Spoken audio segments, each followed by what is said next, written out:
Quantum physics, அணுக்கள் இன்றி உலகத்தில் எதுவும் அதிராது. அப்படி என்னதான்ப்பா அணுக்களுக்குள்ள இருக்கக்கூடிய கான்செப்ட் அப்படின்றது தான் இன்னைக்கு நம்ம பார்க்க போறோம். ஸ்பிரிச்சுவலாகவும் சைக்காலஜிக்கலாகவும் இந்த ரெண்டுத்துலேயும் நடுவில் இருக்கக்கூடிய அந்த கான்செப்ட் என்ன, இது ரெண்டுமே ஃபியூச்சரில் என்னவா ஆக போகுது. முதல்ல நம்ம ஸ்பிரிச்சுவலாக யோசிச்சோம் அப்படின்னா, ஒவ்வொரு மதம் சார்ந்தும் அவங்களுடைய கொள்கைன்றது எப்படிப்பட்டதா போய் முடியுது அப்படின்னு பார்த்தோம்னா, அவனின்றி ஒரு அணுவும் அசையாது, எல்லாத்தினுடைய இயக்கங்களும் ஒரு இடத்துல வந்து நிற்குது அப்படின்னா, அந்த அணுக்களினுடைய இயக்கம்ன்றது இருக்கு அப்படின்னு பார்த்தீங்கன்னா, எல்லாமே ஒரு பேராற்றலினுடைய ஒரு தன்மைக்குள்ளதான் இயங்கிக்கிட்டு இருக்கு அப்படின்னு சொல்லிட்டு சொல்றாங்க. இப்ப ஒரு அணு கூட ஒரு அசைவுல ஒரு இயக்கத்தை வச்சிருக்கிறாங்க அப்படின்னா பிரபஞ்சத்தினுடைய ஒரு ஆற்றல் தான். இப்ப நம்ம எப்படி இதை விளக்கலாம் ஸ்பிரிச்சுவலா அப்படின்னு பார்த்தோம்னா, ஒரு ஞானிகளா இருக்கிறவங்க முதல்ல தங்களுடைய தன்மையை உணர்றாங்க. அந்த தன்மையை உணர்ந்ததுக்கு அப்புறம் 6 அறிவுன்றது நமக்கு ஒரு ஜென்ரலான ஒரு அறிவுன்னு இருக்கு அப்படின்ற பட்சத்துல அதுல 5 அறிவு இருந்தா எப்படி இருக்கும், 4 அறிவு இருந்தா எப்படி இருக்கும், 3 அறிவு இருந்தா எப்படி இருக்கும், 2 அறிவு இருந்தா எப்படி இருக்கும், 1 அறிவு இருந்தா எப்படி இருக்கும். இதை நம்மளால உணர முடியுமா முடியாதா? நமக்குள்ளதான் அந்த 6 அறிவும் இருக்குன்ற பட்சத்துல அந்த 6 அறிவையும் நம்மளால உணர முடிஞ்சதுன்னா, இந்த உலகத்துல இருக்கக்கூடிய 6 அறிவு உயிரினங்களோட நம்மளால உறவு கொள்ள முடியுமா, பேச முடியுமா, உரையாட முடியுமா அப்படின்னு கேட்டா நிச்சயமா முடியும். இப்போ மனதால நான் வந்து ஒரு அனிமல் கூட பேசுறேன் அப்படின்னாலே, ஒரு காதல் வயப்படுறோம் அப்படின்னாலே, அந்த அனிமல் நம்ம மனசால நம்ம கூட பேச ஆரம்பிச்சிடும். ஆனா எப்ப நம்ம வந்து அந்த அனிமலோட தங்கிடுறோம் அப்படின்னா, உறவு கொள்றதுன்ற எண்ணத்துக்குள்ள தங்கிடுறோம். செக்ஷுவல் தாட் அப்படின்ற ஒரு விஷயத்த, நம்ம காமம்ங்கிற ஒரு உணர்ச்சியை ஒரு அனிமலோட பகிர்ந்துக்கிட்டோம் அப்படின்னா, அதை விட மோசமான செயல் இந்த உலகத்துல கிடையாது. இதுதான் பார்த்தீங்கன்னா இன்னைக்கு 72 ஜென்ரஸுக்கு அதிகமா வந்து இந்த எல்லாமே வந்து பெருகி போனது காரணமும் இதுதான். அப்ப நம்ம காதல் மட்டும் ஒரு அனிமல்ல, எந்த ஒரு அனிமலா இருந்தாலும் நம்ம காதலை மட்டும் அந்த அனிமலுக்கு கொடுக்க ஆரம்பிச்சோம்னா, அந்த அனிமல் நம்ம கூட ஒரு சக மானுடம் என, ஒரு சக விலங்கினம் என நம்ம கிட்ட வந்து பழகும். அப்படி நம்ம பழகும்போது எந்தவித பாதிப்பையும் இல்லாம அந்த அனிமல்ஸோடையும் சரி, ஒரு நேச்சரோடையும் சரி நம்ம தொடர்பு கொள்ள முடியும். இப்படி தொடர்பு கொண்டவங்க தான் பார்த்தீங்கன்னா ஆய்வுன்னு சொல்லி நம்ம சீவன் வழிபாடுன்னு நம்ம சொல்றோம் இல்லையா, அந்த சீவன் வழிபாடா இருக்கட்டும், இல்லை இந்த உலகத்தினுடைய ஆசிவகம்ங்கிற ஒரு வழிபாடா இருக்கட்டும், இல்லை உலகத்தில் இருக்கக்கூடிய அதீதமான உலகத்தினுடைய 15 மதங்கள் 14 மதங்களினுடைய வழிபாடா இருக்கட்டும், இந்த காதல் தான் அடிப்படையா இருக்கும். அதனாலதான் பார்த்தீங்கன்னா நம்ம காமம் வந்து ஒரு கட்டத்துக்கு அப்புறம் சீப்போன்னு ஆயிடும். ஒரு ஆணுக்கு 90 வயசு சார், 90 வயசு வரைக்கும் வரும் சார், 90 வயசு வரைக்கும் நிற்கும் சார் அவங்களுடைய உணர்வுகள். அதுக்கப்புறம் அப்ப காதல்ன்றது எங்க வரைக்கும் இருக்குன்னா, சேர்ந்து செத்ததுக்கு அப்புறம் கூட ஆன்மாக்கெல்லாம் நிற்கும். இதுதான் ஸ்பிரிச்சுவலா சொல்ற விஷயம். இப்போ மனசார அவங்க நினைச்சு சாப்பிடுப்பா சரியாயிடும். அப்ப அந்த ஆன்மாக்கள் நமக்கு தெரியாம உதவுவாங்கப்பா, நம்ம கூட இருக்க மாட்டாங்க, நம்ம கண்ணுக்கு தெரிய மாட்டாங்க, நான் உதவுவாங்கப்பா. எந்த இடத்துல வந்து நிக்குதா, நம்ம மனம் சார்ந்த காதல்ங்கிற ஒரு இடத்துக்குள்ளதான் இது எல்லாமே வந்து நிக்குது. அப்போ நம்ம முழுமையா ஒரு கடவுளை காதலிக்கும் பொழுதோ, இல்ல முழுமையா நம்மளுடைய முன்னோர்களை நேசிக்கும் பொழுதோ, முழுமையா நம்மளுடைய கல்வியை நாம நேசிக்கும் பொழுதோ, அது நம்மளை எக்காலத்தையும் காத்தருளும். அப்ப இந்த எஜுகேஷன், இந்த கான்செப்ட் எல்லாமே எங்க வந்து நிக்குதுன்னா, காதலின்றி ஓரணுவும் அசையாது. அவ்வளவுதான். நம்ம எவ்வளவுக்கு எவ்வளவு நேசிக்கிறோமோ அவ்வளவுக்கு அவ்வளவு இந்த உலகத்தை வசப்படுத்த முடியும். நீங்க ஒரு குழந்தைய வந்து சிரிக்க வைக்கணும் அப்படின்னா, நீங்க வந்து செக்ஷுவல் ஃபீலிங்ல அதுக்கு முன்னாடி நடந்த சிரிக்கும்னு நினைக்கிறீங்களா?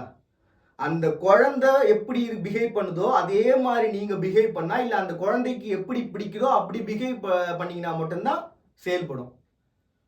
இப்போ நம்மளை பொறுத்த வரைக்கும் சிம்பிளான கான்செப்டுக்கு வந்துடுவோமே, ஹீட்டு அப்புறம் நீர்மம், தண்ணி நெருப்பு, இந்த 2 தான் தட்பவெப்ப மாறுதல் தான். ஒரு குழந்தையினுடைய வயிற்றுல ஒரு உபசம் ஏற்படுது அப்படின்னா தட்பவெப்பம் சரியில்லைன்னு அர்த்தம். சரியான ஃபுட்டு டைஜஸ்ட் ஆகணும்னா தட்பவெப்பம் சரியில்லைன்னு அர்த்தம். ஒரு குழந்தைய ஒரு அணுன்னு வச்சுக்கோங்களேன், அது எப்படி நம்ம ஒரு அணு அப்படின்னு சொல்லிட்டு ஒரு குழந்தைய சொல்றோம் அப்படின்றது நம்ம சைக்காலஜிக்காக நம்ம ப்ரூஃப் பார்ப்போம். ஒரு குழந்தை எப்படி நம்ம கூட ரியாக்ட் பண்ணுதோ அந்த மாதிரி நாம ரியாக்ட் பண்ணோம் அப்படின்னா அந்த குழந்தை ஹாப்பியா இருக்கும். நீங்க ஒரு குழந்தைகிட்ட போயிட்டு நான் பெரிய ஆளுன்னு ரியாக்ட் பண்ணீங்க அப்படின்னா அது கண்டிப்பா முரண்பட்டு தான் நடக்கும். அது பாட்டு அதோட இயல்பு தான் இருக்கும், பிரச்சனை வரதான் செய்யும். இப்போ ஒரு கடவுள்ன்றவன் கடவுளுடைய தன்மையை நம்ம உணரணும் அப்படின்னா, கடவுளினுடைய தன்மைக்கு நம்ம போகணும் அப்படின்னா, அந்த அளவுக்கு ஒரு ஆழ்ந்து உணர்ந்த ஒரு எண்ணத்துக்குள்ள செயலுக்குள்ள நாம இருக்கணும். சரிதானே? அப்ப கடவுள்ன்றவன் ஓர் அணுவா இல்ல உலகத்தினுடைய பேராற்றலா அப்படின்னு பார்க்கும்போது, ஓர் அணு நம்ம உணரும் போது பேராற்றல் நமக்கு உணர்வோம். இப்போ ஸ்பிரிச்சுவலா இது எப்படிப்பா நம்ம உணர்றது அப்படின்னு யோசிச்சு பார்த்தோம்னா, அந்த அகம்னு சொல்லக்கூடிய ஒரு பூமியினுடைய சுழற்சியில பிரபஞ்சத்துல ஏற்படக்கூடிய ஒரு சப்தம் இருக்கு இல்லையா? அந்த ஓங்காரம். அந்த ஓங்காரத்தோட நம்ம கலக்கும் பொழுது, நம்ம பாடியினுடைய வைப்ரேஷன தாண்டி நம்ம சிந்தையினுடைய வைப்ரேஷன் இருக்கு பாருங்க.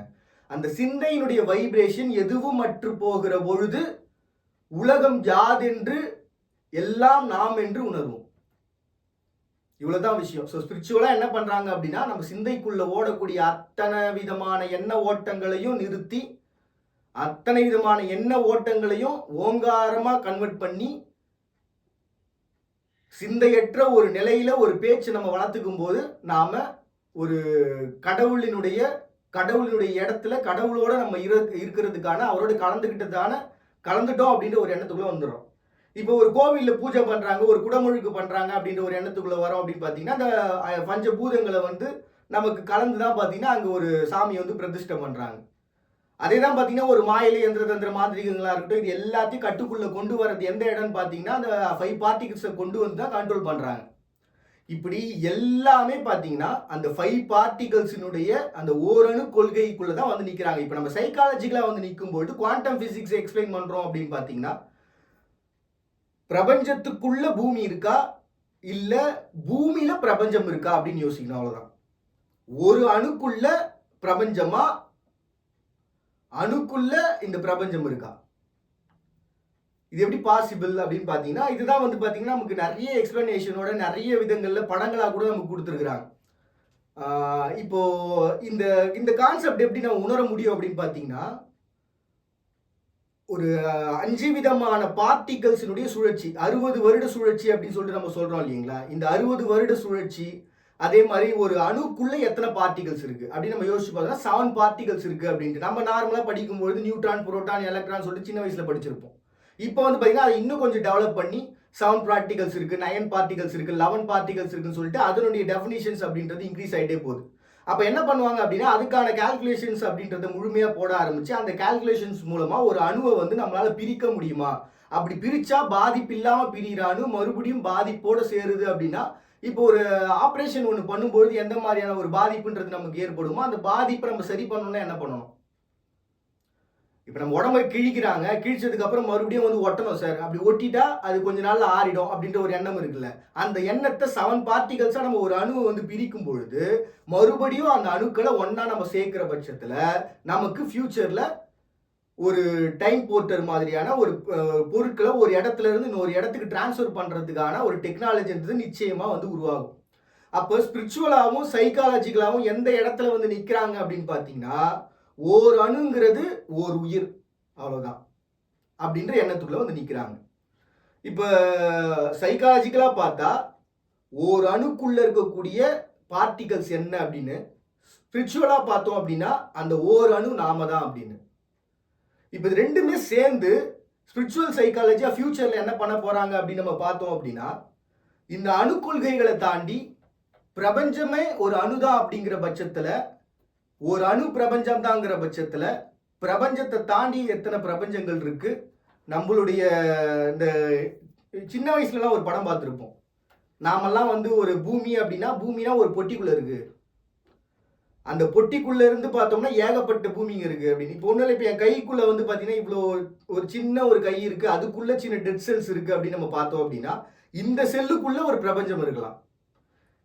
இந்த ஒரு கான்செப்ட்ல இந்த உலகம் அப்படின்றது அதுக்கு அடுத்த கட்ட நடவடிக்கையா அறிவியலாளர்களும் விஞ்ஞானிகளும் நம்மளுடைய எஜுகேஷன் அப்படின்றது நமக்குள்ள இருக்கக்கூடிய பிரபஞ்சங்கள் யாது என்கிற ஒரு கேள்விக்குள்ள அடுத்த எஜுகேஷன் சிஸ்டம்ன்றது உருவாகலாம். இதுதான் ஸ்பிரிச்சுவல் சைக்காலஜி என்னுடைய கேள்வி. அண்ட் ஓர் அணு அப்படின்ற கொள்கையில இந்த ஓர் அணுக்கள்னா என்ன அப்படின்ற கான்செப்டை உங்ககிட்டயே கொடுக்குற உங்களுடைய மதங்கள் சார்ந்தும் உங்களுடைய சைக்காலஜிக்கல் சார்ந்தும் நீங்க கமெண்ட்ல போட்டு விடலாம். ஓர் அணுனா என்ன அப்படின்றதுக்கான ஒரு டெஃபினேஷன் அண்ட் எனக்கு தெரிஞ்ச அறகுறையை நான் சொல்லிட்டு உங்களுக்கு தெரிஞ்ச முழுமையை நீங்க எனக்கு கமெண்ட்ஸா போட்டு விடுங்க. மறுபடியும் உங்க யாரும் இதே போல ஒரு அழகிய தருணங்கள் சந்திக்கிறாரு உங்ககிட்ட விடைபெறுது. நான் உங்க பாண்டியை நீங்க பார்த்துட்டு இருக்கீங்க. இந்த நிகழ்ச்சி ஐம் நாட் அ செலிபிரிட்டி.